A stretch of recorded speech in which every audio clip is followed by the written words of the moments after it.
know we asked you at media days about some of the guys that maybe missed the last game or spring game or whatever. Is there any update or change in any status? You said you wanted to kind of get through fall camp with some of those guys like DSG. And yeah, not right now. Still the same status quo.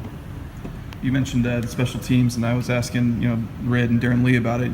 You said right before camp started you want to find some of those special teams demons, the guys like the Darren Lees, some of those young guys, maybe new faces at that, in those other spots, unheralded spots. Have you seen any guys kind of do that?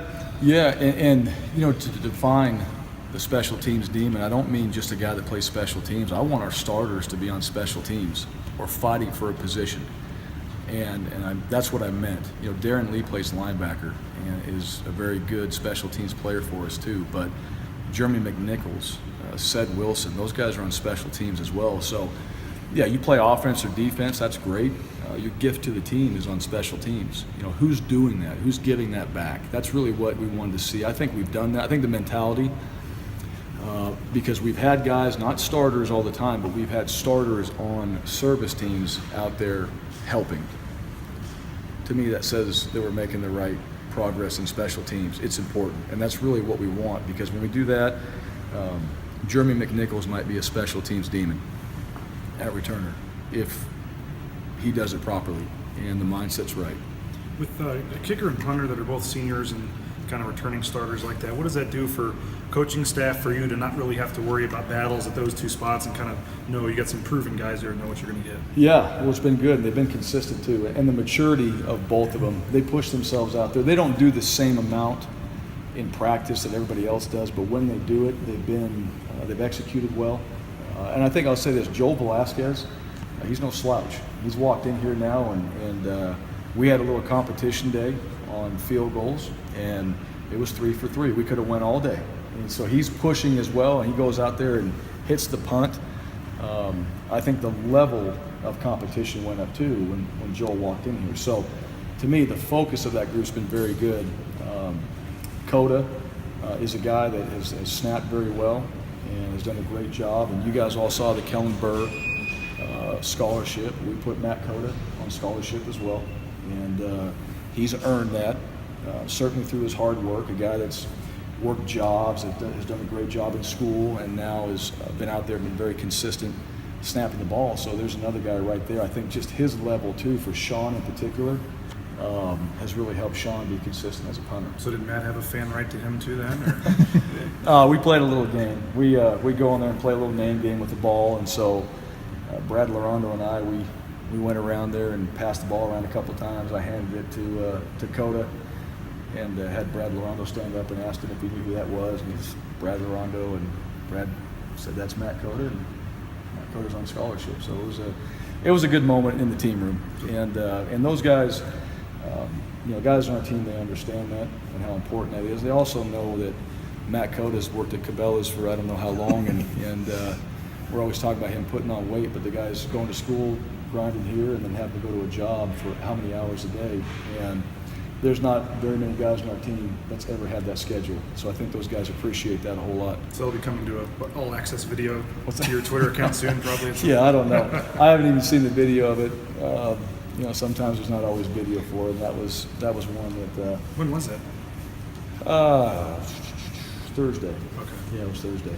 Any of the young defensive linemen catching your eyes, emerging right now? Yeah, Daniel's one of them. One of our new junior college guys in there. Sonatane Louis, yeah, he's a tough guy to block. Sometimes with that position, the interior, you're not out there just to penetrate and create a bunch of havoc. You're there to hold your spot, and he seems to do that. So, and I thought today that happened too. We tried to run the ball on the offensive side, specifically to see how the O-lines and D-lines would react, and it was tough sledding for the O-line when that group is in there, and Daniel and Louis. Obviously, Sam McCaskill, those guys that we've talked about before have done their job, but the new ones, Chase Hatada is another one. Chase Hatada is a guy that we've all been very impressed with. We don't know what that means yet. We'll find out today how well he did, because it got real, and he got to play against some better players today that know what they're doing. So how he performed today will determine whether we do something with him. We mentioned the running backs, the guys behind Jeremy. How do you want to see that group kind of take a step up, this season, and kind of looking back at last year? Yeah, I don't want to lose a step when any one of those guys go in there. We don't want to have to change how we run the football. If it's McNichols, we're a downhill team. If it's Devin Demas, we're a downhill team. If it's Ryan Wolpen, Alexander Madison, Robert Mahone, Corey Young, you name it. I mean, it shouldn't look any different. Some guys, I understand the skill set and all that, but the mentality of that group, that shouldn't change. And that's really, to me, that's where we don't have different mentality. We got different backs. We don't have different mentality. And that's really what we hoped that we would get through this camp is that mindset of we are going to run the ball. If it's 3rd and 2, all right, be prepared to do that. And we have to go get it. So whoever's in there, you never know. That's your mindset. Do you think you'll play Alexander and Robert this year? Don't know that yet. I wouldn't say we wouldn't either, because I think both those guys right now, physically they can do it. I think mentally, for that position too, there's a lot on them. The thing, like I said before, we tighten all that down, and you're specific on this is all you have to do, and they can master that. They can probably be pretty good at it. Would you prefer to only play one though? I mean, you probably wouldn't want to. I would, yeah. I don't think, with as many as we have right now to play them all, yeah, preferably, absolutely. You play one of those young guys, but you never know that position there. If we're going to run the ball and be physical, you got to have them all ready.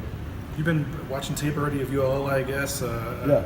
I mean, I know it's 2 weeks away, but what are just kind of your first impressions on them? And obviously they had all those 9-win seasons and then kind of dropped back a little last year. Yeah, well, I know they've had success, and so and I know they know how to win.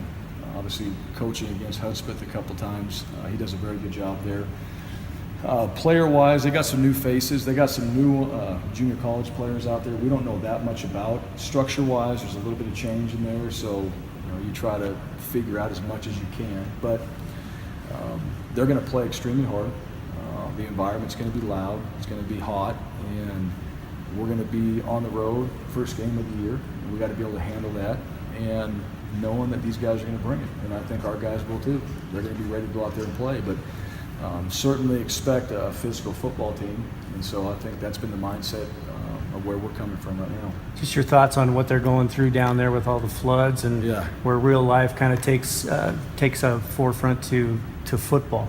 Yeah, thinking about them, some guys on our team have asked about the game and has asked about what they're doing there. I read an article about their team helping people, which I think is tremendous, which is exactly what you should do in those situations.